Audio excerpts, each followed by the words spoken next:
Some say broken things can't be fixed, but Jack Morrison has made a living proving otherwise. As a small-town mechanic and single dad, he's built his reputation on breathing life back into machines others have given up on. When he gets called to repair a tractor at a remote Nebraska farm, it seems like just another job until he realizes the owner is Sarah Williams, the girl who broke his heart 15 years ago. What he doesn't know is that while he's been keeping his daughter's world turning one repair at a time, Sarah has transformed her family farm into a billion-dollar agricultural empire. As their paths cross again, they'll discover that some connections, like some machines, never truly break. They just need the right person to fix them. Before we jump back in, tell us where you're tuning in from. And if this story touches you, make sure you're subscribed, because tomorrow I've saved something extra special for you. Dawn crept through the workshop windows, painting stripes of golden light across Jack Morrison's weathered workbench. The familiar scent of coffee and motor oil filled the air as he stood at his small kitchenette, simultaneously flipping pancakes and reviewing the day's work orders. His daughter Amy's favorite mechanical pencil lay next to his worn leather journal, where she'd been practicing her multiplication tables the night before while he finished a last-minute carburetor repair. "Dad, have you seen my blue science e-folder?" Amy's voice echoed down the stairs that connected their small apartment to the workshop below. At 12, she was already showing signs of inheriting his methodical nature, though this morning's scramble suggested otherwise. "Check the kitchen table, sweetheart, right next to your lunch bag." Jack smiled, sliding the last pancake onto a plate shaped like a gear, a birthday gift Amy had given him last year. His eyes caught the edge of a past-due notice peeking out from beneath his invoice book, and his smile faltered slightly. The school trip to the Science Museum in Omaha wasn't going to pay for itself, but he'd figure something out. He always did. Amy bounded down the stairs, her dark hair swinging in a ponytail, blue folder already in hand. "Found it! You were right." As usual, she paused, taking in the sight of breakfast. "Dad, you didn't have to make pancakes. I know you got in late last night." "Can't have my chief assistant running on empty, can I?" Jack ruffled her hair as she sat down, earning a playful groan. "Besides, we've got that big job out at the Williams farm today. Could use the extra energy." Amy's fork paused halfway to her mouth. "The Williams farm? You mean the one with all those fancy automated systems you were reading about?" Jack nodded, taking a sip of coffee to hide his own curiosity about the job. Williams Sustainable Farms had been making headlines lately with their innovative farming techniques. It was unusual for such a high-tech operation to call in a small-town mechanic like him. Apparently, they've got an old tractor that needs some attention. Sometimes the old ways are still the best ways. "Is that why you won't let Mr. Chen upgrade your diagnostic computer?" Amy grinned, knowing she'd caught him in his own logic. "That's different," Jack protested, though his eyes crinkled with amusement. "My system works just fine." Speaking of which, he reached into his pocket and pulled out a folded $10 bill. "For lunch this week. And Amy?" He waited until she looked up. "I'm working on the science trip money. Promise." Her face softened with understanding far beyond her years. "I know, Dad. Don't worry about it too much, okay? Jenny said I could borrow her spare sleeping bag for the overnight stay." Jack's throat tightened as he watched her gather her things, handling the $10 with careful reverence before tucking it into her wallet. She'd grown up too fast, learned too early about budget constraints and making do. Sometimes he wondered if he'd done right by her, raising her in the apartment above his workshop, but the alternative, selling the business his father had built, had never really been an option. "Got your homework, permission slip, emergency contact numbers?" He ran through their morning checklist as she shouldered her backpack.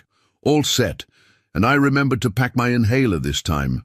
She gave him a quick hug, smelling of strawberry, shampoo, and maple syrup. "Good luck with the fancy farm, Dad. Maybe they'll have more jobs for you if you fix their tractor." "Maybe." Jack agreed, watching her head out to where the school bus would soon arrive. Once she was gone, he allowed himself a moment to slump against the workbench, the weight of bills and responsibilities settling back onto his shoulders. The stack of invoices needed attention, but the Williams job was paying premium rates for same-day service. If he played his cards right, it could lead to regular maintenance work. He pulled his tool chest out from under the bench, methodically checking each compartment. The familiar ritual steadied him, each wrench and socket in its proper place, ready for whatever challenges the day might bring. His father's voice echoed in his memory. "The right tool for the right job, Jackie. That's half the battle, right?" There, the morning sun climbed higher as Jack loaded his truck, its rusted blue paint a stark contrast to the precision tools within. He'd been meaning to repaint it for years, but there was always something more urgent needing attention. As he did a final check of his supplies, his eyes fell on the past due notice he'd tucked into his journal. Amy never complained, but he knew how much that science trip meant to her. Maybe this Williams job would be the break they needed. The workshop phone rang just as he was locking up, and he checked his watch with a frown. The school bus had already come and gone, so it wouldn't be Amy. "Morrison Repairs," he answered, wedging the phone between his ear and shoulder as he sorted through his key ring. "Mr. Morrison, this is Thomas from Williams Farms again. Just wanted to confirm you're still coming out this morning. Ms. Williams specifically requested." "On my way now," Jack interrupted, not wanting to seem too eager, but also not wanting to risk losing the job. "Should be there in about 40 minutes, traffic permitting." As he hung up, something about the call nagged at him. The farm manager had mentioned Ms. Williams with a peculiar emphasis, but Jack brushed the thought aside. Right now, all that mattered was getting there on time and doing the job right. Everything else would sort itself out. The GPS led Jack down a winding road that seemed to stretch endlessly through fields of emerging winter wheat. He'd grown up in this county, knew most of its back roads and family farms by heart, but this place felt different.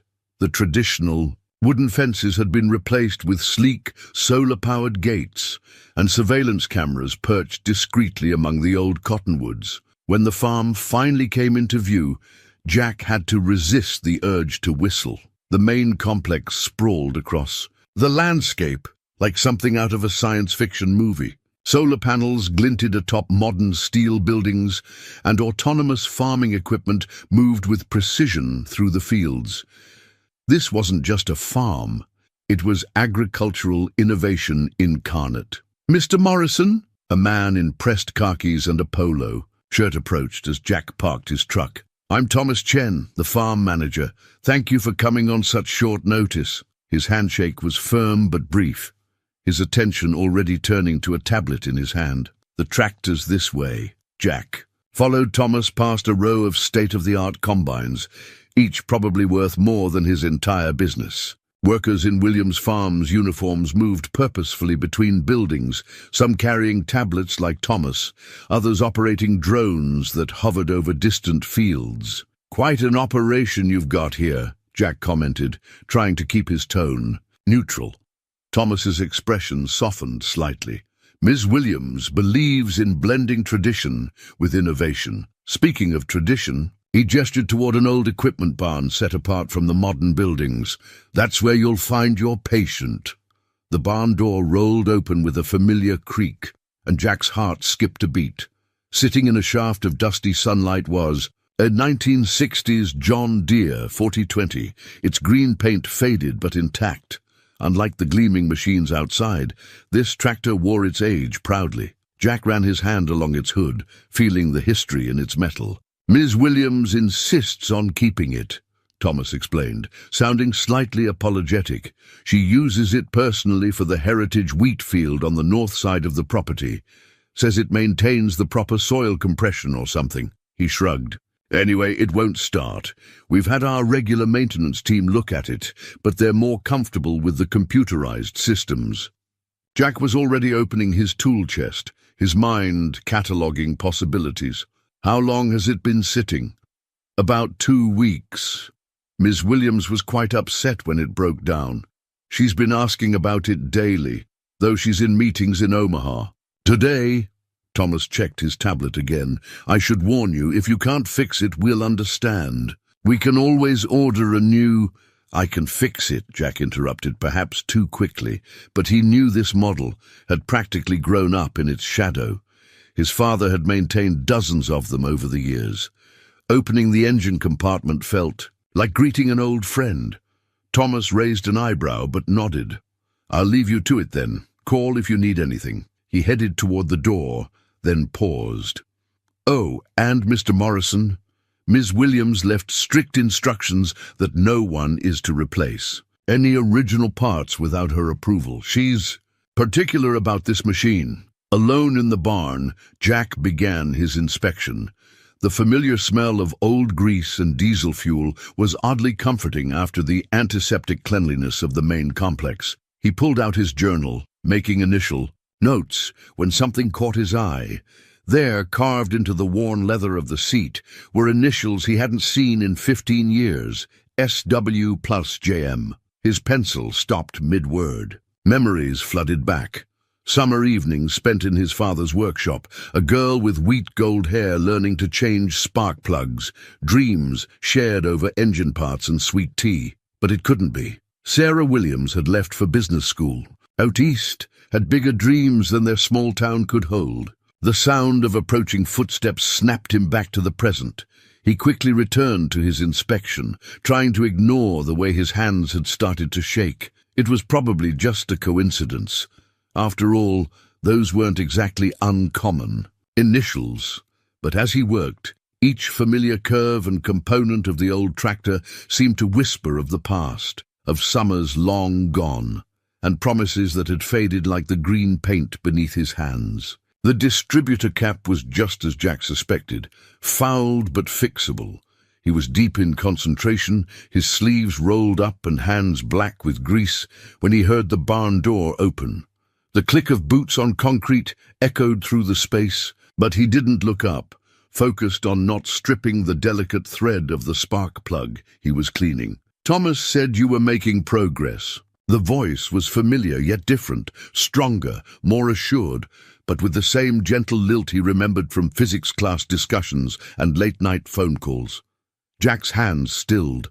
Slowly he straightened up from the engine compartment, his heart hammering against his ribs. Sarah Williams stood in a shaft of sunlight, dressed in dark jeans and a crisp white shirt, her blonde hair shorter now, but still catching the light like wheat in autumn. She looked both exactly the same and completely different. The distributor. Cap was giving you trouble, he said automatically, falling back on the safety of mechanics. Should be an easy fix. He wiped his hands on a shop rag, buying time as his mind raced to reconcile the Sarah he remembered with the woman before him. She took a step closer, her eyes moving from his face to the tools laid out with precision on his work cloth. Still, keeping everything organized, I see. A small smile played at the corners of her mouth. Some things don't change. Some things do, he replied, more sharply than he'd intended. The words hung in the air between them, heavy with 15 years of unspoken history. Sarah's smile faltered slightly, but she recovered quickly. I didn't know you were still in the area. When Thomas mentioned Morrison repairs, I thought... She trailed off, leaving the sentence unfinished. That it was my dad, Jack supplied. He passed away 5 years ago. I took over the business.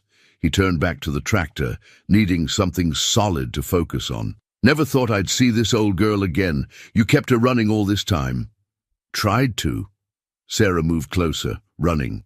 Her hand along the tractor's faded hood. Your dad taught me enough basics to keep her going, but lately... She shook her head. The new maintenance team doesn't understand why I won't just replace her with something modern. Jack found himself nodding. They suggested the same thing to me, but these old machines, they're built to last. Just need someone who knows how to listen to them. He caught himself falling into their old rhythm of conversation and straightened. Up again. Should have her running in about an hour. I remember when you first showed me how to check the timing. Sarah's voice was softer now, tinged with memory. Right here in this barn, Back when it was just my family's farm, not—" She gestured vaguely at the complex outside. Jack's eyes fell on a framed photograph hanging on the barn wall, one he hadn't noticed before. It showed the farm as it had been, the old Williams homestead, Sarah's parents standing proud in front of their first successful wheat harvest. Sarah herself was there too, younger, her arm linked through her father's, their matching grins full of hope and determination. "Your parents would be proud," he said quietly, meaning it. "What you've built here, it's impressive." Something flickered in Sarah's eyes. Gratitude, perhaps, or grief. "Dad always said the land had more to teach us. I just found new ways to listen." She paused, studying him. "And you? Thomas mentioned you're raising a daughter alone?" The mention of Amy shifted something in Jack's chest. "Yeah, Amy. She's 12, smart as a whip, especially when it comes to machines." Pride crept into his voice, despite his attempt to keep things professional. "Like father, like daughter," Sarah said softly. Then, as if catching herself, she straightened and adopted a more business-like tone. "I should let you get back to work, but maybe, would you like to stay for lunch? The cafeteria here makes a mean chicken pot pie on Thursdays." Jack's hands stilled on the wrench he'd been fidgeting with. Lunch meant conversation. Conversation meant questions neither of them might be ready to answer. But before he could form a response, his stomach growled traitorously, reminding him he'd given his breakfast pancakes to Amy. "Lunch would be good," he found himself saying. "Just let me finish up here first." Sarah nodded, already turning toward the door. "I'll send Thomas to show you the way when you're done." She paused at the threshold, looking back over her shoulder. "It's good to see you, Jack, really." As the door closed behind her, Jack sank onto the tractor's seat, his fingers finding the carved initials without looking. The past had a way of catching up, it seemed, even after 15 years of running from it. The Williams Farms cafeteria was nothing like the small diner where Jack usually grabbed lunch. Floor-to-ceiling windows overlooked experimental crop fields, and employees in smart casual wear sat at sleek tables, many working on laptops between bites. Jack felt increasingly conscious of his work clothes and grease-stained hands as Thomas led him through the space. Sarah waited at a corner table, her attention focused on a framed document hanging on the wall beside her. As Jack approached, he realized it was her first business plan, handwritten on graph paper, complete with teenage doodles in the margins. The sight of it, preserved like a museum piece, made his chest tight with memories of late nights spent, watching her sketch out her dreams. "I kept it to remind me where I started," Sarah said, noticing his gaze. "Please sit. I took the liberty of ordering for both of us, unless your taste in comfort food has changed dramatically." Right on cue, a server appeared with 2 chicken pot pies, steam rising from their golden crusts. Jack's stomach rumbled appreciatively. "Still a mind reader, I see. Just a good memory." Sarah smiled, but it didn't quite reach her eyes. "Though, I admit I'm curious about what else I've missed. A daughter. I never pictured you as a single dad." Jack cut into his pot pie, buying time to formulate his response. "Neither did I. Her mother left when Amy was 3. Decided small-town life wasn't for her." He kept his tone neutral, well-practiced from years of answering Amy's questions about her mother. "I'm sorry," Sarah said softly. "That must have been difficult." "We managed. Amy's amazing. Adapts to everything life throws at her. Speaking of which," he checked his watch, "I should wrap this up soon. Need to pick her up from school at 3. Sarah nodded, but her expression had grown distant. "You know, I almost called the shop a few times over the years, when Dad passed, and then Mom—" She traced the rim of her water glass. "But I wasn't sure if you'd want to hear from me after." How things ended. The old pain surfaced, dulled by time but not forgotten. You made your choice, had your dreams to chase, and you had your roots to protect. Sarah's voice held no accusation, just stated fact. Dad always said we were both too stubborn for our own good. But look at us now. You've kept the Morrison legacy alive, and I've built something my parents never could have imagined." Jack glanced at the business plan on the wall again. "Is it everything you hoped for?" "Most days." Sarah's answer came too quickly, too practiced. She caught herself and added more quietly, "The work is everything I dreamed of. The rest, let's just say success doesn't always fill the spaces you expect it to." A comfortable silence fell as they ate, broken only by the distant hum of conversation from other tables. Jack found himself studying Sarah when she wasn't looking. The confident set of her shoulders, the tiny worry lines around her eyes that hadn't been there before, the way she still tucked her hair behind her ear when deep in thought. "Your father would be proud of you too, you know," Sarah said suddenly. "Keeping the business going, raising Amy on your own, that takes its own kind of courage. Different kind of courage than turning a family farm into—" Jack gestured at their surroundings. "Different roads, same determination." Sarah smiled, and this time it reached her eyes. "Maybe that's why I kept the old tractor, reminder of where both roads started." Jack's phone buzzed, his afternoon alarm. "I should head out. Need to finish up the tractor and get to Amy's school." He stood, then hesitated. "The tractor will need regular maintenance to keep running properly. Old engines like that, they do better with consistent care." "Is that your professional opinion?" Sarah's tone was light, but her eyes were intent. "It is. Could set up a monthly schedule if you're interested. I think that would be wise." Sarah stood as well. "For the tractor's sake, of course." "Of course." Jack managed a small smile. "I'll have Thomas email you the maintenance contract." As he walked back to the barn, Jack couldn't shake the feeling that he'd just agreed to something much more complicated than routine tractor maintenance. Behind him, through the cafeteria windows, Sarah stood looking at her old business plan, her expression unreadable. Jack made it to the school parking lot with 5 minutes to spare, his mind still spinning from the day's events. He watched the stream of kids flowing out of the building, searching for Amy's familiar blue backpack. When she emerged, she was clutching a paper to her chest, practically bouncing with excitement. Dad, look what I got on my family history project." She yanked open the truck door and thrust the paper at him. A bright red A+ decorated the top corner of what appeared to be a family tree assignment. Mrs. Peterson said my presentation about Grandpa's repair shop was the most interesting in the class. "That's fantastic, sweetheart." Jack grinned, genuinely proud, but also grateful for the distraction from his own thoughts. "Ice cream to celebrate?" Amy buckled her seatbelt, then gave him a knowing look. "Did the fancy farm job go okay? You seem different." Sometimes Jack forgot how perceptive his daughter could be. "The job went fine, just an old tractor that needed some attention." He started the truck, deliberately focusing on the road ahead. "But?" Amy prompted, clearly sensing there was more to the story. Jack sighed. How much should he tell her? "The farm owner. It turns out I knew her, a long time ago before you were born." Amy sat up straighter. "Her? Was she your girlfriend?" "It's complicated, Amy." Jack navigated them toward their favorite ice cream shop. "Sarah, Ms. Williams, and I grew up together. Her family owned the farm back then, before it became what it is now." "Sarah Williams?" Amy's eyes widened, as in Williams' Sustainable Farms. "We just learned about them in science class. They're revolutionizing agricultural technology." She paused, processing this information. "Wait, you dated someone famous?" "She wasn't famous then," Jack said, parking in front of the ice cream shop.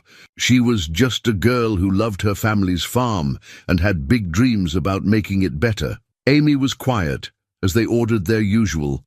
Double chocolate for her, vanilla bean for him. They settled into their regular booth by the window before she spoke again. "Is that why you got quiet whenever we saw the Williams Farms trucks around town?"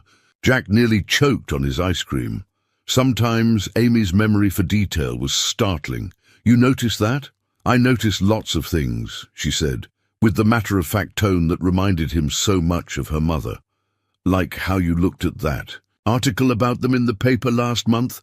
then threw it away without reading it. Jack watched his daughter carefully scrape the chocolate chips off her ice cream, collecting them on the side of her bowl. A habit she'd had since she was little. The family history project lay on the table between them, its branches carefully drawn and labeled. There was a conspicuous gap on one side where her mother's information should have been. "Amy," he said slowly, "sometimes grown-ups make choices that seem right at the time, but end up changing everything. Sarah chose to leave town and build her dream. I chose to stay and take over Grandpa's shop. And then you met Mom," Amy added, her voice smaller. "And then I met your mom," Jack agreed. "Life doesn't always go the way you plan. But that doesn't mean it turns out wrong. After all, those choices led me to you." Amy nodded, seeming to accept this. She pushed her collected chocolate chips around with her spoon. "Is Miss Williams nice?" "She is," Jack said carefully. "She kept her dad's old tractor all these years, even though her farm has all kinds of modern equipment now. I'm going to be doing regular maintenance on it. So you'll see her again." Amy's tone was casual, but her eyes were sharp with interest. "Sometimes. For work." Jack emphasized the last word, though he wasn't sure if he was trying to convince Amy or himself. "Can I come with you sometime?" The question came in a rush. "For the science unit on agricultural innovation. It would be so cool to see the automated systems they use." Jack thought about Sarah standing in that sun-filled barn, asking about his life. About Amy. "Maybe. We'll see." He nodded toward her. "Ice cream. Better finish that before it melts completely." Amy returned to her dessert, but Jack could see the wheels turning in her mind. She had that same look she got when tackling a particularly challenging math problem, determined to understand all the variables. He wondered what Sarah would think of this bright, curious girl who could take apart a carburetor almost as well as she could solve complex equations. The family history project caught his eye again. Amy had drawn the Morrison family tree with careful attention to detail, including dates and locations for 3 generations back. But there was something new added in the margin, a small note about Williams Farms and its impact on local agriculture. She must have added it during class today, not knowing then how personal that connection would turn out to be. The afternoon sun was sinking behind the repair shop when Jack heard the distinctive purr of a luxury vehicle pulling into his gravel driveway. He was elbow-deep in a neighbor's lawn-mower engine, while Amy sat at her usual spot on the workbench, alternating between homework and watching him work. The black Tesla was so out of place among the worn pickup trucks and aged sedans that usually frequented Morrison repairs that Amy actually gasped. "Dad, look!" Jack straightened up, wiping, his hands on a shop rag, as Sarah Williams stepped out of the car, looking simultaneously elegant and uncertain in her casual blazer and jeans. She was carrying something that looked like a book. "Miss Williams!" Amy jumped down from her perch, practically vibrating with excitement. "I just learned about your vertical farming system in science class. Is it true that you can grow lettuce in half the time using LED lighting and automated nutrient delivery?" Sarah blinked, clearly taken aback by this enthusiastic greeting. Then a genuine smile spread across her face. "You must be Amy, and yes, it is true, though we're always working to make the system even more efficient." She glanced at Jack. "She has your curiosity about how things work." "Among other things," Jack said, fighting a smile at Amy's barely contained excitement. "What brings you by? The tractor giving you trouble again?" "Actually," Sarah held out what she'd been carrying, a leather-bound yearbook. "I was going through some old things and found this. Thought you might want to see it." She opened to a marked page, and there they were, Sarah and Jack at the county fair, covered in grease and grinning proudly next to an antique tractor they'd restored together. The caption read, "Best in Show, Agricultural Restoration Division." "You guys won prizes?" Amy peered at the photograph. "Dad, you never told me you restored tractors for competitions." "It was a long time ago," Jack said softly, taking in the frozen moment of their shared past. "They looked so young, so full of possibilities. That was the summer before." Sarah trailed off, then rallied. Actually, I had another reason for stopping by. Our new vertical farming facility is hosting an educational open house next week. Given Amy's interest in agricultural science, I thought she might like to attend. She pulled an envelope from her blazer. It's usually just for investors and their families, but I'd love to have both of you there. Amy's eyes went wide. Really? Dad, can we go? Please? Jack hesitated, looking at Sarah. That's very generous, but the timing works out perfectly for my science project, Amy interjected. Mrs. Peterson said we could get extra credit for field research, and this would be perfect. Sarah's eyes sparkled with amusement. She makes a compelling argument. She does that, Jack agreed, recognizing when he was outmaneuvered. All right, we'll be there. Thank you. Perfect. Sarah handed him the envelope, their fingers brushing briefly. The details are all inside, and Jack, feel free to bring your tools. The Heritage Tractor building could use a walkthrough while you're there. After Sarah left, Amy couldn't contain herself. She's so cool, and you guys used to restore tractors together. What else haven't you told me? Jack watched the Tesla disappear down the road, the yearbook still open to their younger selves. It's getting late, kiddo. How about we order pizza and work on that science project of yours? But as he helped Amy gather her homework, Jack couldn't shake the feeling that his carefully constructed world was shifting, like an engine with timing slightly off. And for the first time in years, he wasn't sure if he wanted to fix it or let it run its course. The next 2 weeks fell into an unexpected rhythm. What started as regular maintenance checks on the Heritage Tractor evolved into longer visits, each one peeling back another layer of the years between them.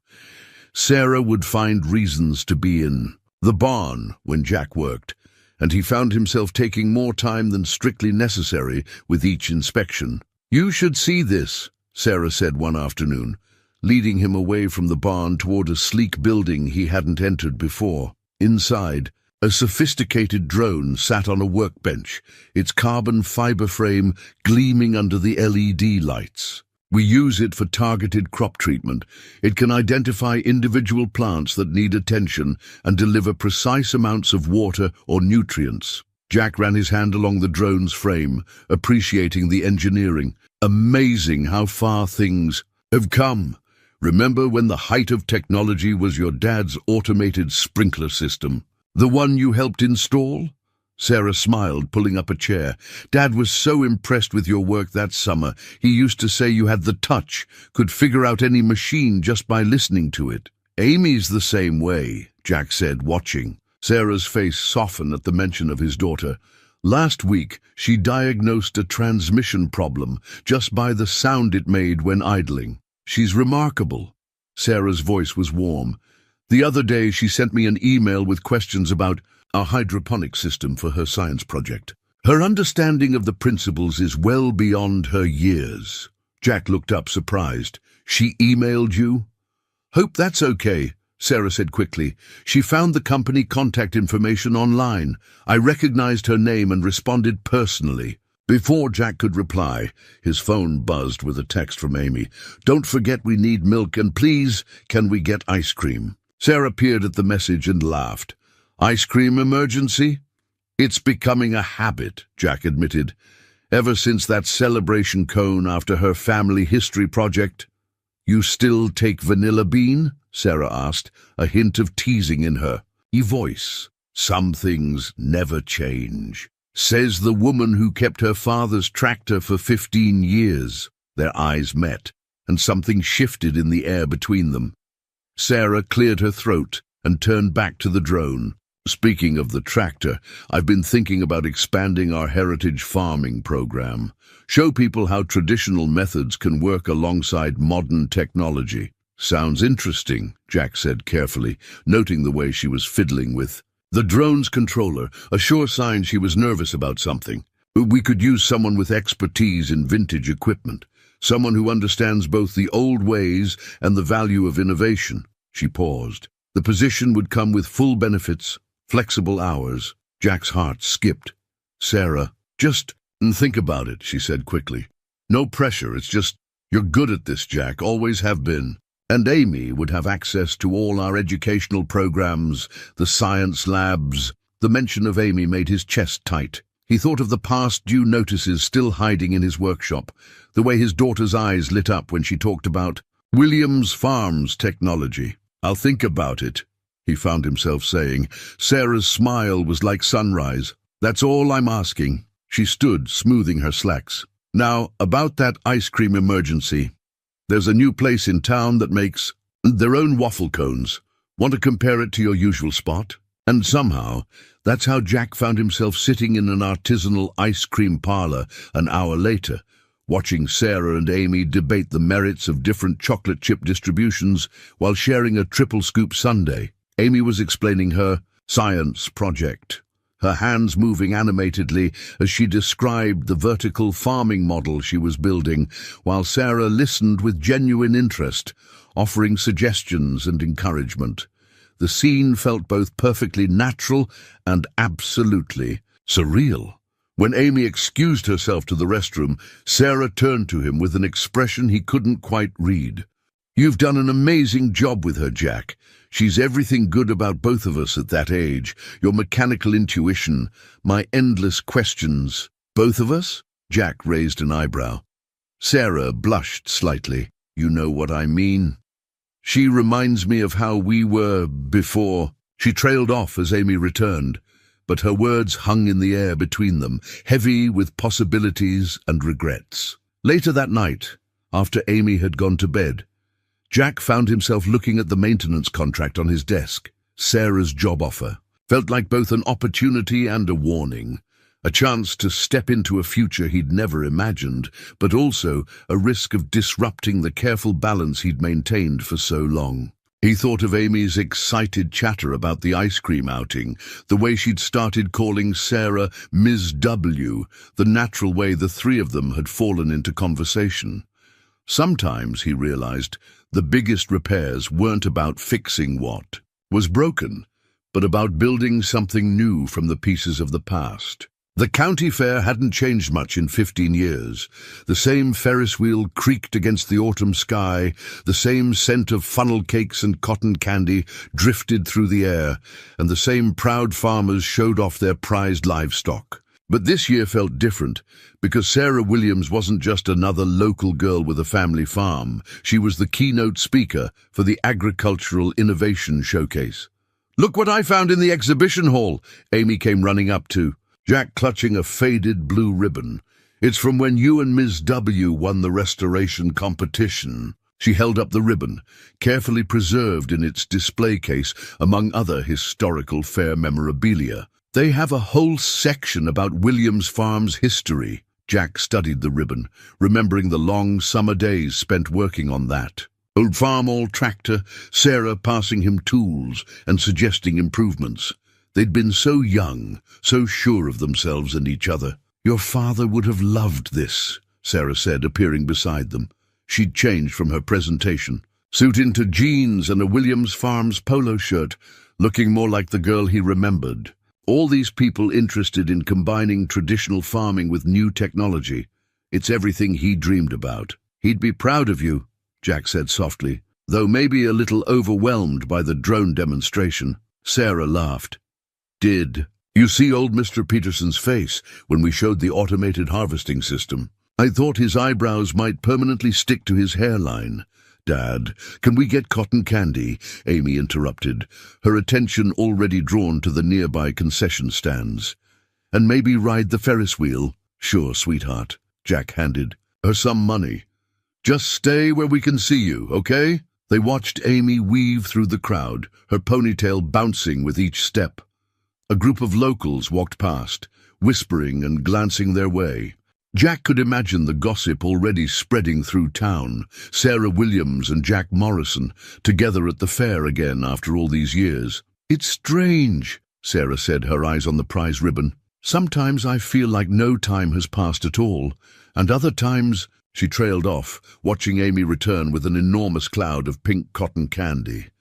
"Got enough sugar there, kiddo?" Jack teased. "It's for sharing," Amy protested, holding out the fluffy confection. "Ms. W, you have to try it. Dad says the fair." As the best cotton candy in 3 counties, Sarah accepted a piece, and Jack was struck by how natural it felt, the 3 of them sharing cotton candy and fair memories. Amy peppered Sarah with questions about the drone demonstration while they made their way to the Ferris wheel, her enthusiasm drawing genuine smiles from both adults. "Remember when we got stuck at the top?" Sarah asked as they waited in line. "The year before I left for business school." Jack nodded, remembering that suspended moment above the fairgrounds when everything had seemed possible and impossible at the same time. "The operator said it was a mechanical problem, but I'm pretty sure he just forgot about us. You two got stuck on the Ferris wheel." Amy's eyes widened. "What happened?" "Your dad tried to figure out if he could fix it from inside the car," Sarah said, grinning. "Meanwhile, I was planning how to turn the whole experience into a business opportunity, rental cars for stranded Ferris wheel passengers." "Sounds like you guys had fun together," Amy said carefully, with that too perceptive look that always made Jack nervous. "We did," Sarah answered simply. "Sometimes life takes people in different directions, but that doesn't make the good memories any less special." They reached the front of the line, and Amy eagerly climbed into a car. Jack and Sarah exchanged a glance, both remembering that long-ago ride before following her.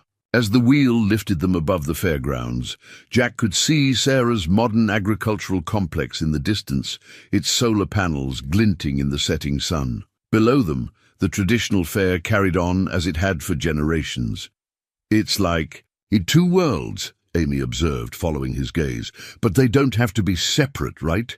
That's what your company's trying to show, isn't it, Miss W?"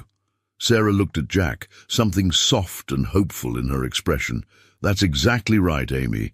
Sometimes the best future comes from bringing the past and present together." The wheel turned slowly, carrying them through the gathering dusk, and Jack found himself wondering if some things really did come full circle. The call came at 2 a.m., jolting Jack from a fitful sleep. Sarah's voice was tight with worry. "Jack, I'm sorry to wake you, but we've got a serious situation. The main harvester's control system crashed in the middle of the heritage wheat field. We're looking at losing the entire crop if we can't get it moved before the storm hits." Jack was already pulling on his boots. "What about the backup harvester? Undergoing maintenance." "Jack, this wheat, it's the last batch from my father's original seed stock. I can't lose it." 20 minutes later, Jack pulled into the farm complex, rain starting to pepper his windshield. The heritage field was illuminated by portable floodlights, creating islands of harsh brightness in the pre-dawn darkness. Sarah stood with Thomas and several other employees, all looking up at the massive harvester that sat dead in the middle of the field. "The automated system's completely locked up," Thomas explained, handing Jack a tablet displaying a maze of error codes. "Manual override isn't responding either." Jack pulled his emergency repair manual from his truck. A thick binder filled with detailed notes and diagrams he'd compiled over years of working on both old and new equipment. "Give me 10 minutes to look it over." Sarah followed him to the harvester, holding an umbrella over them both as he examined the control panel. Lightning flickered in the distance, followed by a low rumble of thunder. "Storm's getting closer," she murmured. "We've got time." Jack's fingers flew over the diagnostic panel, his mind racing through possible solutions. The problem isn't the automated system. It's trying to compensate for something else. He dropped to his knees, ignoring the mud, and shone his flashlight. Under the massive machine, there, the ground pressure sensors are misaligned. The system thinks it's about to sink into the field, so it's locked down as a safety measure. "Can you bypass it?" Jack shook his head. "Bypassing would risk damaging both the harvester and the field." "But," he pulled out his phone, quickly sketching a diagram in his notes app, "if we can trick the sensors into thinking they're on solid ground, the system should restart normally." For the next hour, Jack worked steadily in the strengthening rain, directing the farm crew in repositioning support plates while he reprogrammed the sensor array. Sarah stayed close, holding the umbrella and passing tools, just like she had during their fair project years ago. Almost there, Jack muttered, making a final adjustment. Try it now. The harvester's systems hummed to life, displays flickering before stabilizing. A cheer went up from the waiting crew as the machine resumed its interrupted work, cutting through the wet wheat with mechanical precision. "You did it!" Sarah threw her arms around Jack, both of them muddy and rain-soaked. For a moment, they stayed like that, the embrace saying everything they couldn't put into words. "Miss Williams," Thomas called from the field edge, "you need to see this." They broke apart and hurried over. Thomas held out a handful of wheat seeds. "The moisture. Readings are perfect. We got to it just in time." Sarah's eyes filled with tears as she took the seeds. "Dad's legacy. He always said this variety was special, more resilient, better flavor." She looked at Jack. "I couldn't bear to lose this connection to him." Jack understood. It was the same reason he'd kept his father's old tools, why he'd taught Amy to repair engines the same way his father had taught him.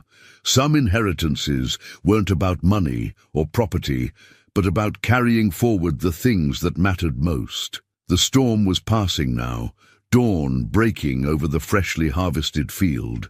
Jack's repair manual lay open on his truck's tailgate, its pages spotted with rain, but the diagrams still clear and precise. He'd been adding to it since his father's death, combining old wisdom with notes on new technology. Looking at it now, he realized it was more than just a manual. It was a bridge between worlds, just like Sarah's heritage wheat field. "You should get some rest," Sarah said softly.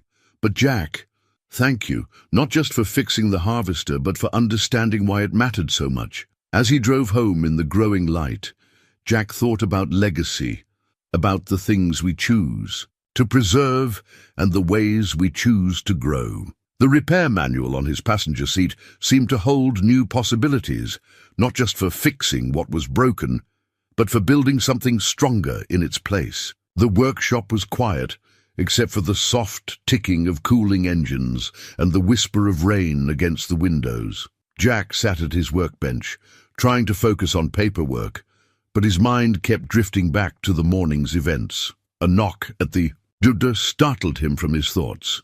Sarah stood in the doorway, holding a manila envelope and looking as tired as he felt. "I brought coffee," she said, holding up a carrier with 2 cups, "and something else I think we need to talk about." Jack recognized the envelope. It was worn at the edges, the kind colleges used for acceptance letters. His stomach tightened as Sarah placed it on the workbench between them. "Found this while I was going through some old boxes after the harvest crisis," she said, pulling out a faded letter. "My acceptance to Stanford Business School, full scholarship." She paused, running her fingers over the letterhead. "Do you know why I kept it all these years?" Jack took a sip of coffee, buying time. "To remember your achievement? To remember the choice I made? The night I got this letter, I drove straight to your house. You were working late in the shop, just like now." Sarah's voice softened with memory. "I was so excited, had it all planned out. We'd go to California together. You'd open your own repair shop. I'd study business." "Sarah, let me finish, please." She took a deep breath. "But before I could tell you my plan, you showed me the papers your father had just signed, officially making you partner in the business. You were so proud, so sure of your path, and I drove home and cried all night, because I knew we were about to break each other's hearts." Jack stared at his coffee cup, remembering that night differently, remembering how distant Sarah had seemed, how she'd barely reacted to his news. "You never told me about Stanford, and you never told me you'd been offered that job with the agricultural equipment manufacturer in Kansas City." Sarah pulled another paper from the envelope. A job offer letter Jack had forgotten existed. "Your father showed me this months after I left. He thought I should know you'd given up your own dreams to stay." "It wasn't like that," Jack protested. "The business was my dream too. Still is. I know that now. But back then," Sarah spread the old papers on the workbench, "we were both so young, so sure we knew what was best for each other. I thought I was setting you free to follow your real passion. You thought you were letting me go to chase my ambitions. And instead we both ended up exactly where we started," Jack said quietly. Sarah shook her head. No. We ended up where we were meant to be, just not how we imagined getting there. I built my dream right. Here on my family's land, you turned Morrison Repairs into something your father would be proud of. And somehow, she gestured at the papers between them, somehow the road led back here anyway. Jack picked up the Stanford letter, thinking about all the what-ifs it represented. Why tell me this now? Because I don't want to make the same mistake twice, Sarah said simply. Whatever's happening between us now, this second chance we seem to be getting, I want it to be built on truth. No more protecting each other from our choices. The rain had stopped, and through the workshop windows, Jack could see stars beginning to emerge. On the workbench, the old letters lay like a map of roads not taken, choices that had seemed so clear at the time. Amy asked me yesterday if you were going to be around more often, Jack said finally. She's getting attached to you. And you? Sarah's voice was barely a whisper. Instead of answering, Jack reached for her hand across the workbench. Their fingers intertwined among the papers of their past, and something shifted in the space between them, like an engine finally finding its rhythm after years of running slightly off beat. The article appeared in the Sunday business section of the state newspaper, Williams Farms, CEO Sarah Williams, From Family Farm to Agricultural Empire. The photo showed Sarah standing in her heritage wheat field, the morning sun catching her hair. But it was the subheading that made Jack's coffee go cold. Tech heiress finds romance with small-town mechanic. They didn't even ask permission to print this, Sarah said, pacing Jack's workshop. She'd arrived early, before Amy was awake, clutching multiple copies of the paper. My PR team is trying to contain it, but it's already online. Jack scanned the article, his frown deepening. The piece was mostly about Williams Farms' innovations, but the reporter had somehow caught wind of their reconnection. There were quotes from townsfolk about their high school romance, speculation about Jack's role in the company's heritage agriculture program, even a mention of Amy. I'm so sorry, Jack. I never meant for your privacy to be invaded like this. Before he could respond, footsteps thundered down the stairs. Amy burst into the workshop, her tablet in hand. Dad, you're trending on social media. Someone at school shared an article about you and Ms. W. Jack and Sarah exchanged alarmed looks. Amy's excitement faded as she read the room. Is something wrong? Come here, sweetheart. Jack pulled out a shop stool. We need to talk about this article. Sarah sat on another stool, unconsciously forming a triangle with them. Amy, sometimes when people run big companies, the media gets very interested in their personal lives, and sometimes they don't tell the whole story, or they tell it in a way that can make things complicated. But isn't it a good thing? Amy looked between them, confused. The article says Williams Farms is revolutionizing farming while preserving traditions. And it talks about how you and Dad are reconnecting and it's nobody's business, Jack said firmly. They didn't ask us if we wanted this story published. They didn't ask if it was okay to mention you. Oh, Amy's face fell. So, do we have to stop seeing Ms. W? No! Both adults spoke at once, then shared a surprised look. No, Sarah said more softly. But we might need to be more careful for a while. My company's board of directors is very interested in our public image and this kind of personal publicity. She trailed off, looking uncomfortable. Jack's phone buzzed. A text from his largest commercial client. Saw the article.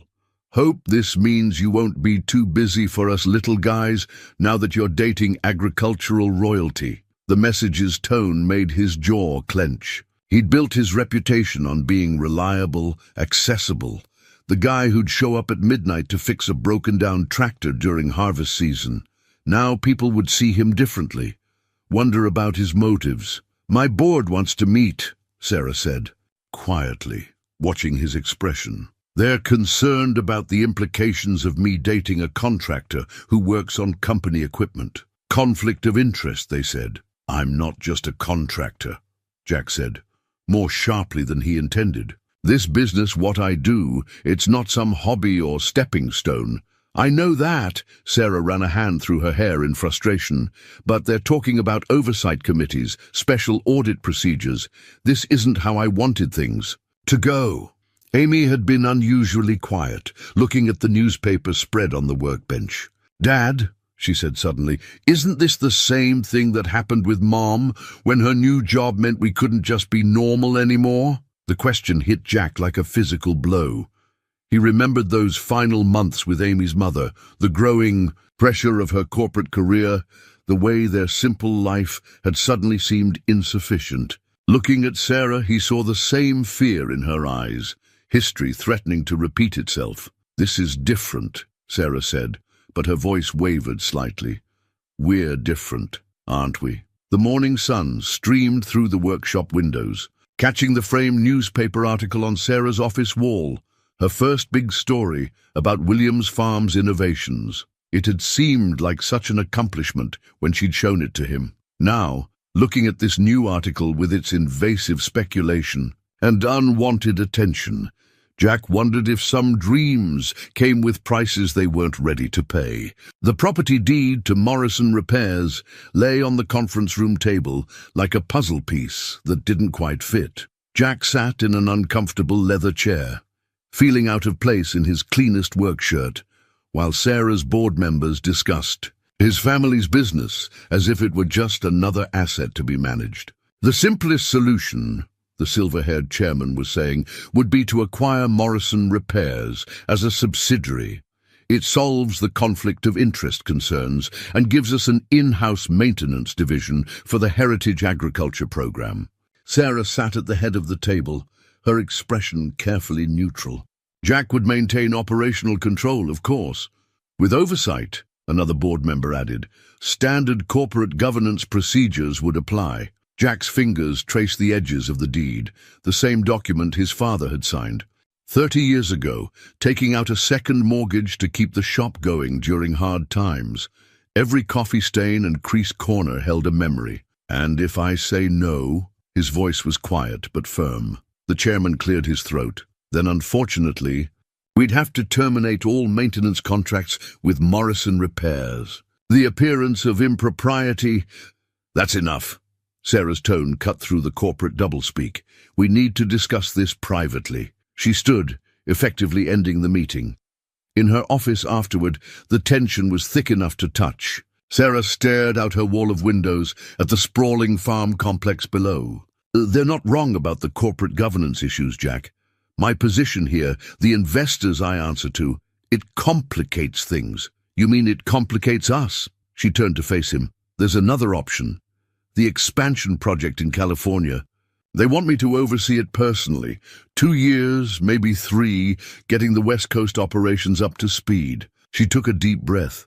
You and Amy could come with me. Fresh start, no small-town gossip, no board politics. Jack thought of Amy's science project presentation next week, her excitement about the school robotics club she'd just joined. Thought of his regular customers, the generations of farmers who counted on him. We can't just uproot our lives, Sarah. You, of all people, should understand having roots that matter. Then what do we do? Because right now my board is ready to force the issue, and I can't blame them. The media attention, the speculation about insider dealings. She gestured at the property deed. At least, if you sold to us, you'd still be doing the work you love. Under corporate oversight, with quarterly reports and performance metrics, and everything that made you hate the big ag companies when we were young. Jack stood, picking up the deed. Your father understood why mine wanted to keep the business independent. They respected each other's choices. Sarah's face softened. We're not our fathers, Jack. No, we're not. You've built something amazing here, Sarah. But I've built something too. It's smaller, simpler. But it matters. He stepped closer, touching her cheek. We said we wouldn't make the same mistakes, wouldn't try to change each other's dreams. So what are you saying? I'm saying maybe there's another way, one that doesn't involve either of us giving up what we've built. He pulled out his phone, showing her the email he'd received that morning. Remember Jenny Martinez? She just finished her MBA, moved back to town to help with her family's farm. Equipment dealership. She's looking to invest in local businesses. Sarah's eyes widened as she caught his meaning. A partnership with the Martinez family? They're respected in the community, have the resources to help me expand, but no corporate board to answer to. Jack felt the idea taking shape. I could. Take on more staff, modernize the shop but keep it independent. And the Martinez dealership already handles maintenance contracts for 3 major ag companies, which would satisfy the board's concerns about conflicts of interest, Sarah finished. A smile tugged at her lips, always the practical problem solver. I learned from the best. Your father used to say, there's always a third option if you look hard enough. Sarah took the property deed from his hands, studying it. A local partnership. Independent but connected, kind of like us. Exactly like us. Jack smiled. Different road, same direction. Through the office windows, they could see the heritage wheat field where the old John Deere still sat, a bridge between past and future. Sometimes, Jack realized, the hardest repairs weren't about fixing what was broken, but about finding new ways to make things work. Jack stood in front of his bedroom mirror, fumbling with his father's old tie. He'd found it in a box of memories, the dark blue silk still holding its sheen despite the years. Amy sat on his bed, already dressed in a new emerald green dress that Sarah had helped her pick out. You look handsome, Dad, she said, watching him struggle with the knot. Like one of those businessmen in Miss W's office. I look like a mechanic playing dress-up, he muttered, finally getting the tie straight. The charcoal suit he'd bought for the gala felt stiff and foreign. That's not what Miss W thinks. Amy's tone was matter-of-fact. She told me you clean up better than any CEO she knows. Jack's hands stilled on the tie. When did she tell you that? While we were dress shopping. Amy smoothed her skirt. She said lots of nice things about you, actually, about how you see solutions that other people miss. Before Jack could respond, a soft knock at the workshop door downstairs announced Sarah's arrival. Amy bounced up, excitement overtaking her usual preteen composure. She's here. Come on, Dad. Sarah stood in the workshop wearing a midnight blue gown that made Jack's breath catch. She'd kept her makeup subtle, her hair swept up in an elegant twist. But what struck him most was how at ease she looked among the tools and machinery of his world. My 2 favorite people clean up nice, she said, grinning. Her eyes lingered on Jack's tie. Is that Dad's old tie? He confirmed. Seemed right somehow. Sarah touched the silk gently. He wore this to my father's retirement party. They spent the whole evening talking about how farming was changing, arguing about whether computers would ever replace good old-fashioned know-how. Looks like they were both right, Jack said softly. The Williams Farms annual Innovation Gala was held in a converted airplane hangar at the edge of the property. Walking in, Jack felt like he'd stepped into another world. Crystal chandeliers hung from the industrial ceiling, their light reflecting off displays of cutting-edge agricultural technology. Investors in formal wear mingled with farmers in their Sunday best, while demonstrations of new farming techniques played on massive screens. Mr. Morrison! Thomas Chen approached, looking sharp in a tuxedo. The Heritage Program display is getting a lot of attention. Would you mind speaking with some of the investors about the restoration work? Jack glanced at Sarah, who gave him an encouraging nod. Go ahead. Amy can help me greet the board members. For the next hour, Jack found himself explaining the importance of maintaining traditional equipment to a succession of interested investors. To his surprise, they seemed genuinely fascinated by his practical knowledge, asking detailed questions about how older farming methods could complement modern techniques. You're a natural, Sarah said when she finally rescued him, slipping her hand into his. The venture capital group from Chicago is ready to fund an entire heritage equipment training program. Really? Jack raised an eyebrow. What happened to concerns about conflicts of interest? Turns out having a mechanical expert who understands both old and new technology is quite valuable. She led him toward the dance floor, especially one who's partnering with the Martinez family to expand independent repair services across the state. Jack pulled her closer as the music slowed. Speaking of partnerships, Dad! Miss W! Amy's excited voice cut through the moment. She rushed up, clutching her phone. Look what Jenny Martinez just posted. The local news website showed a photo of Jack talking with investors at the Heritage display. The headline read, "Local Legacy Meets Agricultural Innovation. Morrison Repairs announces expansion partnership." They weren't supposed to release that until next week. Sarah frowned. Actually, Jack cleared his throat. I asked Jenny to post it tonight. Figured it was time to write our own story, instead of letting others tell it for us. Sarah's eyes softened as she understood. Here, in front of all her investors and board members, Jack was publicly choosing to be part of her world, on his own terms. May I have this dance, Ms. Williams? He asked formally, enjoying the surprise on her face. As they moved across the floor, Jack caught glimpses of their reflection in the hangar's windows, the mechanic and the CEO, his father's tie and her elegant gown, somehow fitting together perfectly in the space between their two worlds. The evening had been going so well that Jack should have known something would break. It happened during the Innovation Awards presentation, just as Sarah was preparing to announce the recipients of Williams Farm's new agricultural education grants. Ms. Williams, a board member interrupted, approaching the podium with a tablet in hand. You might want to see this before continuing. Jack watched from his table as Sarah's expression shifted from confusion to concern. She stepped away from the microphone, engaged in intense conversation with several board members. The crowd began to murmur. "Dad!" Amy whispered. "What's happening?" Before he could answer, he saw Thomas Chen making his way toward them, looking uncomfortable. "Mr. Morrison, I'm sorry, but there's been a situation. One of our competitors is suggesting, well, they're implying that the Martinez partnership was arranged to circumvent corporate oversight. They're threatening an investigation. The watch Sarah had given him years ago, the one he'd kept in his toolbox as a reminder, felt suddenly heavy on his wrist. He'd worn it tonight as a symbol of bridging past and present, but now its presence felt like an accusation. "That's ridiculous," he said, keeping his voice low for Amy's sake. "The partnership was Jenny's idea, and she has all the documentation." "Jack!" Sarah's voice behind him was strained. She'd left the podium to someone else and now stood with her board. "Chairman, we need to talk, now." In a quiet corner of the hangar, away from curious eyes, the situation unfolded. Their competitor had timed the announcement perfectly, releasing concerns about insider dealing, just as Williams Farms was showcasing its commitment to community partnership. "They're saying I orchestrated the whole thing," Sarah said, her calm facade cracking.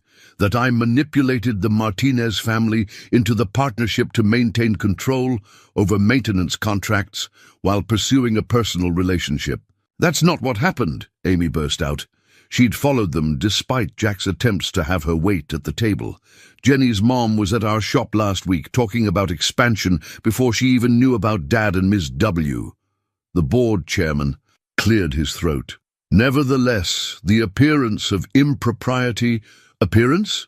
Jack's voice was dangerously quiet. He unstrapped the watch, placing it on a nearby table. "You want to talk about appearances? How about the appearance of a company so caught up in corporate politics that it can't recognize genuine innovation when it's right in front of them?" "Jack, please," Sarah started, but he was already continuing. "You know why the Martinez partnership works? Because they understand what Williams Farms used to understand, that real progress comes from respecting both tradition and innovation, not from worrying about how things look to people who've never had grease under their fingernails or dirt under their boots." The chairman's face reddened. "Mr. Morrison, you're hardly qualified to lecture us on corporate governance." "No." "He's right." Sarah's voice cut through the tension. She reached for Jack's watch on the table, but he stopped her. "Don't. Just don't." He stepped back, suddenly exhausted. "You have a company to run, Sarah. A legacy to protect. And I have a daughter who's already been through one parent choosing career over family." He turned to Amy, who stood watching, with tears in her eyes. "Come on, sweetheart, time to go home." "But Dad..." "Now, Amy." As they walked away, Jack heard Sarah call his name, but he didn't turn around. The watch lay on the table between them, its broken crystal catching the light of the chandeliers above, another piece of their past that couldn't quite survive the present. In the truck, Amy was unnaturally quiet, clutching her party dress. Around her like armor. "Is this like what happened with Mom?" she finally asked in a small voice. Jack gripped the steering wheel tighter, remembering another fancy party years ago. Another choice between worlds that seemed impossible to bridge. "I don't know, honey. Sometimes grown-ups have to make hard decisions. But you and Ms. W love each other. Everyone can see it." "Love isn't always enough, Amy. Sometimes it's about timing and circumstances, and that's stupid." Amy's outburst startled him. "You always tell me that if something's broken, we should try to fix it. You never give up on a repair just because it's hard." Jack looked at his bare wrist where the watch had been, feeling its absence like a physical ache. Some breaks, he thought, ran too deep for simple repairs. The workshop felt emptier than usual the next morning. Jack had spent hours after Amy went to bed just sitting at his workbench, trying to lose himself in routine maintenance tasks, but finding no comfort in the familiar motions. The sound of tires on gravel made him look up, expecting another curious reporter, but instead he saw Sarah's Tesla parking next to his truck. She didn't wait for an invitation, walking straight into the workshop with an air of determination he remembered from their younger days.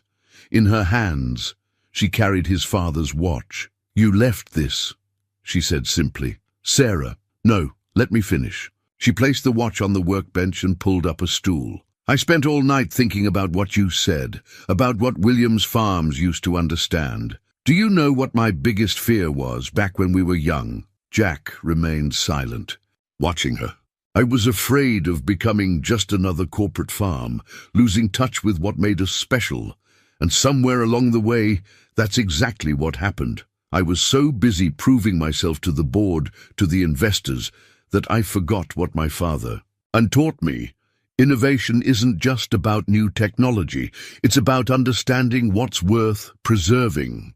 She reached into her bag and pulled out a drawing, clearly done by Amy, showing all three of them standing together in front of a building that combined elements of both Morrison Repairs and Williams Farms. "Your daughter left this on my desk at the gala. She sees what we've both been too scared to admit." Jack picked up the drawing, noting the careful detail Amy had put into it. "What's that?" "That we're stronger together than apart, not just romantically, but in every way that matters." Sarah leaned forward. "I didn't sleep at all last night. Instead, I called an emergency board meeting at dawn." "Sarah, you don't have to." "I told them I was done letting fear of appearances dictate our company's future. The Martinez partnership isn't just good business. It's exactly the kind of innovation we should be pursuing, finding ways to preserve skilled mechanical knowledge while adapting to new technology." Jack studied her face, seeing the familiar determination there, but also something new. A certainty he hadn't seen since they were teenagers, dreaming about their futures. "I also told them something else," she continued.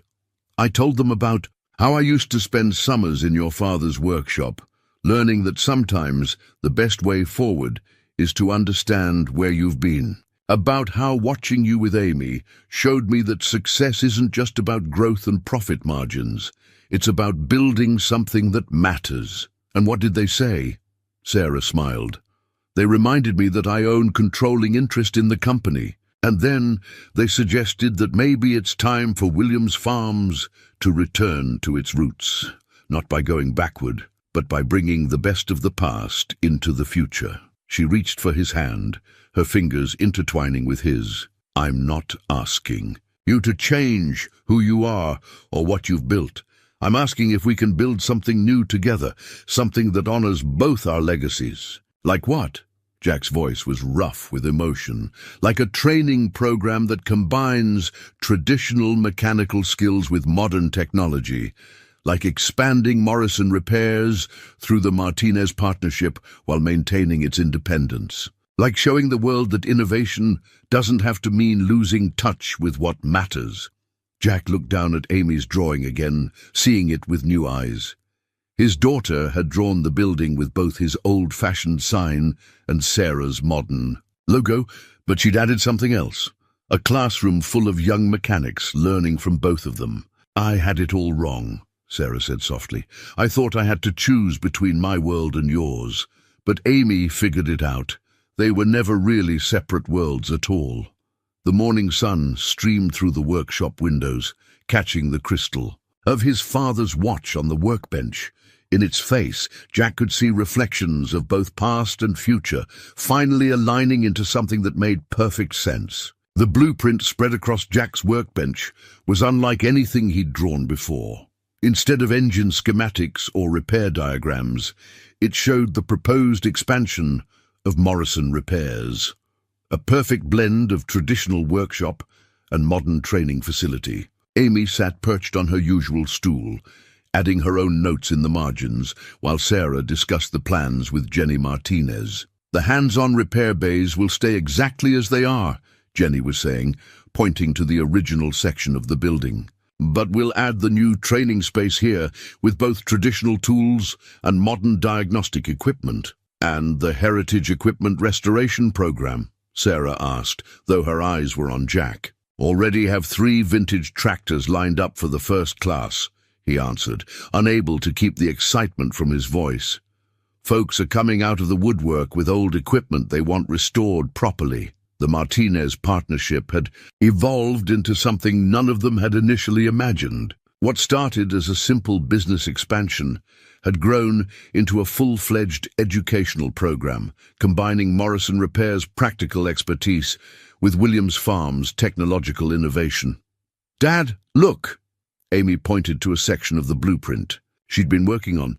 "If we move this wall out just a little, we could add a small science lab for testing soil samples and studying crop effects like Ms. W does at the farm." Sarah leaned over to examine Amy's suggestion. "She's got a good eye for design. Must run in the family." "Speaking of family," Jenny interjected with a knowing smile, "have you two figured out how you're going to manage being business partners and whatever else you are?" Jack and Sarah exchanged glances. The past month had been a whirlwind of planning and possibilities, their personal relationship deepening alongside their professional collaboration. The media attention had gradually shifted, from speculation about their romance to interest in their innovative approach to agricultural education. "We're taking it one day at a time," Sarah said, her hand finding Jack's under the workbench.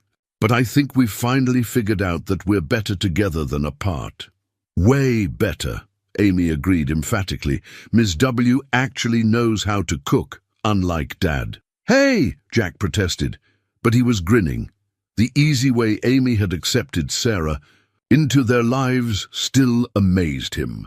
Jenny gathered up some papers, sensing a family moment developing.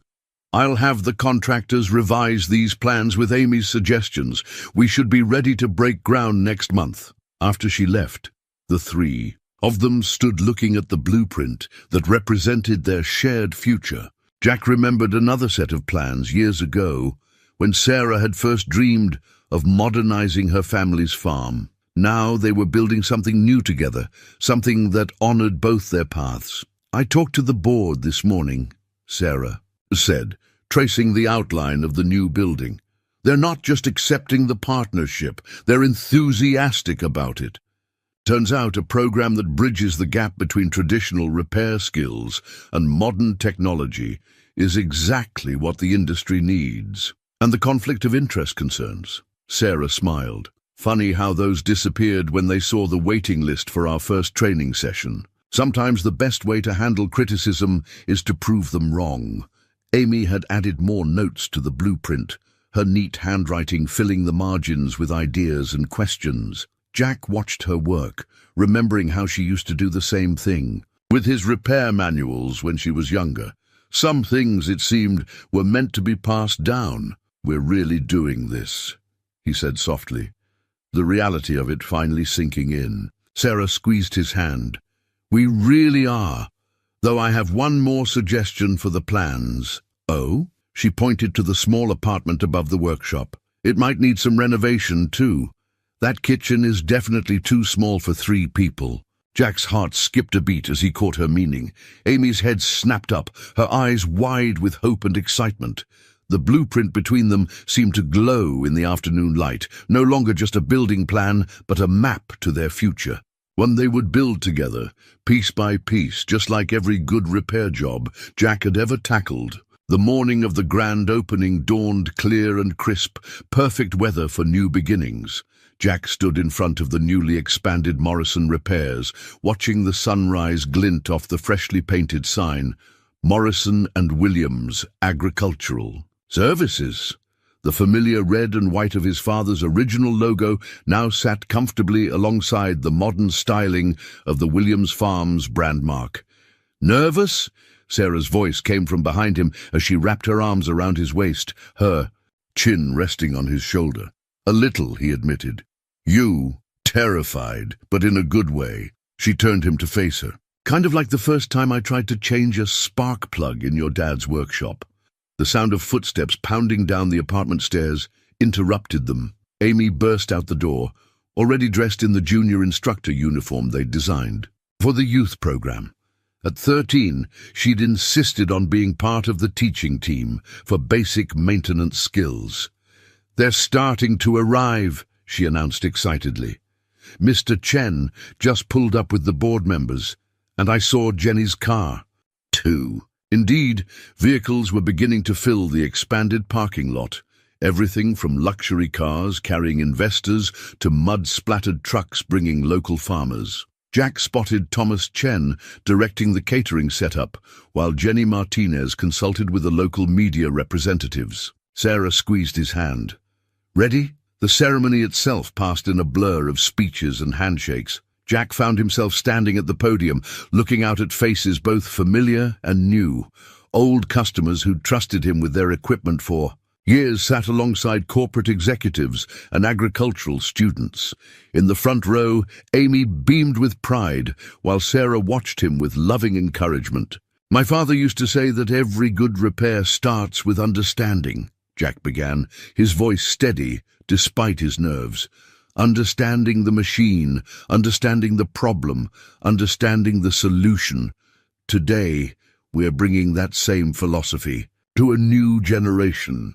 Not just fixing what's broken, but building something stronger for the future." The tour groups moved through the facility, through the traditional repair bays where Jack had learned his trade, through the new educational spaces equipped with both classic tools and cutting-edge technology, through the heritage restoration area where Sarah's father's old tractor now sat as a teaching tool. "Check this out," Amy was telling a group of young visitors, demonstrating how to use both manual diagnostic techniques and modern computer systems. "Sometimes the old ways tell you things the computers miss, and sometimes the computers catch. Things we can't see. The trick is knowing when to use each one." Later, as the crowd mingled during the reception, Jack found Sarah standing in the doorway between the old workshop and the new addition. She was holding something in her hands, a small brass plate that would complete their new sign. "I had this made specially," she said, showing him the engraving, "where tradition meets innovation." "It's perfect," he said, truly meaning it. "Just like us." The sound of Amy's laugh drew their attention. She was showing Jenny's teenage son how to check oil levels, her confidence and knowledge obvious in every movement. In that moment, Jack saw the future they'd built, not just for themselves, but for an entire community. "You know," Sarah said softly, "my father always said the best farms grow more than just crops. They grow knowledge, community, future, generations." She smiled at him. "Turns out the same is true for repair shops." As the sun began to set on their first day as Morrison and Williams Agricultural Services, Jack stood in his father's old workshop.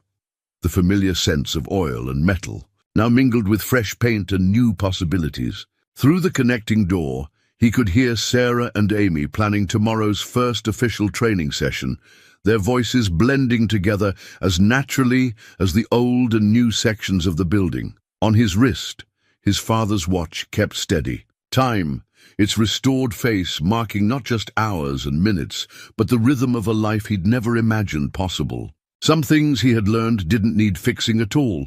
They just needed the right combination of past and present, of holding on and letting go, of understanding when to preserve tradition and when to embrace change. Outside, the new sign caught the last rays of sunlight, its lettering a promise to the future.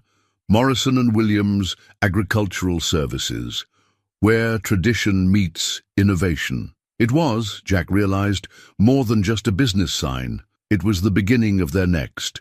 Chapter 1. They would write together, one repair, one lesson, one day at a time.